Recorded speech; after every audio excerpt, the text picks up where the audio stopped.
And if you remember, and I always say this, never, ever, ever put your best foot forward, ever.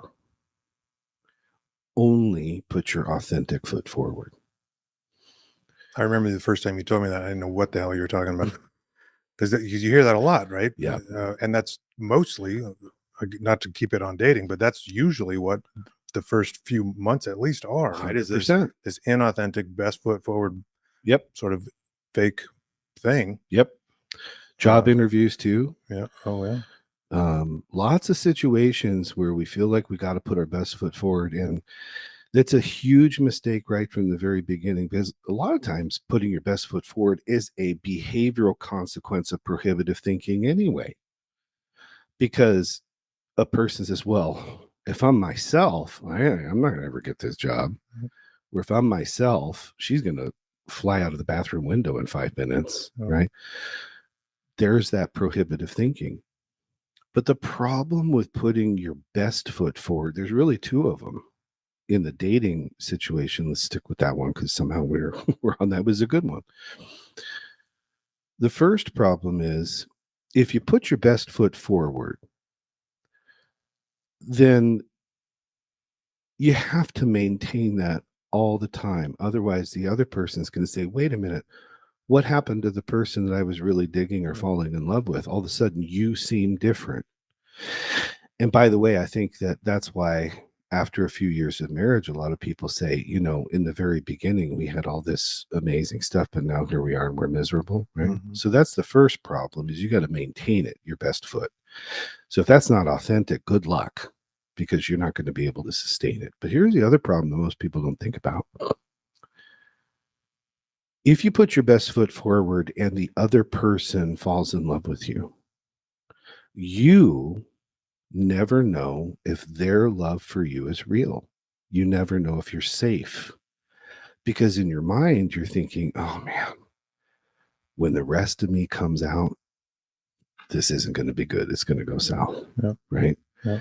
So those two problems happen when you put your best foot forward. Whereas if you put your authentic foot forward and you're honest with yourself and you leverage that self-awareness and that relationship with self into relationship awareness, now you can have healthy self-esteem. You can be unapologetically confident without being arrogant, and you can be safe. Mm-hmm. Because if the other person accepts that, if the other person loves that, then you know that what you have is authentic and real, as opposed to some sort of production value sideshow that you've got to maintain. Sure. Yeah. Well, it seems like probably authentically broken, or authentically in process is a better word, probably, is going to have a more attractive quality to it than seemingly perfect all the time. 100%. And because I think you question that. You can't be this good all the time. You can't be this, right? Right. Totally. Yeah. And then there's that confidence piece too. So best foot forward is trying to manufacture the production of confidence. Authentic foot forward is the display of real confidence. Hmm. And real confidence doesn't mean that you've got everything figured out. In fact, I always say to people, in whatever field or what, if you think you know everything you need to know, it's time for you to retire and do something else. Mm-hmm. Right? Same thing is true in your relationship with yourself or with romantic partners, dating sexual partners, business partners, whatever. You don't have to have all the answers in order to be confident. It takes confidence to say, I got no idea. No idea. But here's what I think. These are my values. This is what I advocate for, that kind of thing, right? That's the authentic confidence, the honesty, and quite frankly, the vulnerability, the comfortable being uncomfortable. Yeah. That's real, that's honest. And certainly in the dating world, but in the business world and any other world, when you own that and you present that way, it helps you become successful. Well, and even from an employer aspect, right? There's nothing Good. more that is frustrating to me is having an employee who's just clearly bullshitting you, Right. trying to put their best foot forward, trying to appear like they have it all together, they know everything, while they just go out there and they're fucking up, and then they fuck up and they won't own it, or they, you know, Mhm. they get stuck in this loop of trying to appear to be one thing. Clearly, you can see right through that, Mhm.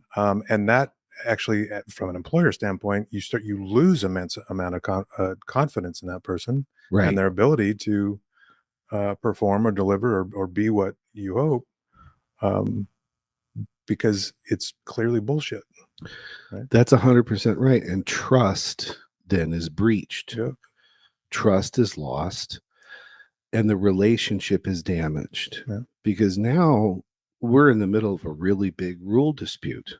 You know, as an employer, your expectation is tell me the truth, right? And if you don't know something, tell me that so that we can remedy that, so we can train on it, so that we can get reps and practice on it, right? Mhm. But if the other person trying to put their best foot forward says, yeah, I got this, because they're afraid of being vulnerable and being honest, Yeah. then the unintended consequence of that is that it breaches trust, damages the relationship. And now you're in a heck of a position. Yeah. Well, and it's probably even amplified when you flip it around as an employer Right. to trying to, you know, have this persona like, you know it all, you have it all together, you're never afraid, you you know, you never make mistakes, to openly make mistakes, openly work through those things. I mean, it's probably even amplified on that side because Mm. right, I mean, you lose trust in someone who has the responsibility to help you pay your bills. Hmm. That's a scary place to be. It's a very scary place to be. And then if you think about the other relationship that's in play there, which is the relationship with self, Yeah.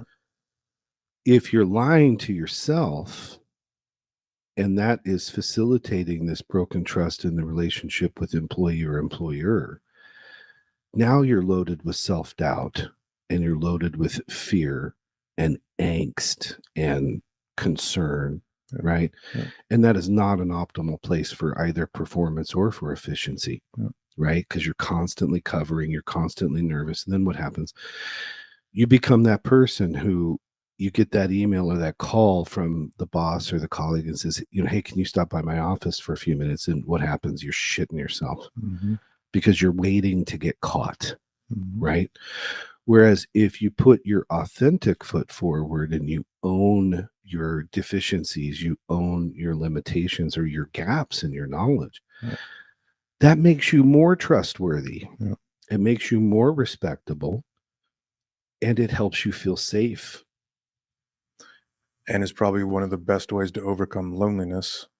Ooh, talk about that. That's a cool idea. I like that. Well, so you know, it's a pretty common saying, or I've heard it a lot anyway, that um, being owning a company is one of the loneliest places on the planet. Mm. Or like when you are in charge or you have the responsibility for something, if you cannot ever step into any type of authenticity, you're always trying to appear to have your shit together and be in complete control of all the situations. Mm. That means you can't talk about shit. That Mm. means you don't let people in to help you, which completely destroys any kind of team dynamic you're going to have. Totally.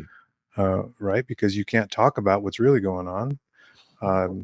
And same thing with an employee, right? I mean, if Yeah. you can't have teamwork if you are putting out this, you know, bullshit persona of anything, when you can ask for help, when you can work together, that that's all really, I mean, good fuck degrees and anything else. I mean, I think, you know, and I think we're going to see this more and more as time goes, in workplaces where we are going to stop putting so much focus on a degree, and we are going to start looking for dynamics of where people can communicate Yeah. authenticity and you know, some of these types of communication skills that honestly, you know, you and I have been talking about for years, made me you know, a far better employer and team member with the folks that I work with, for sure.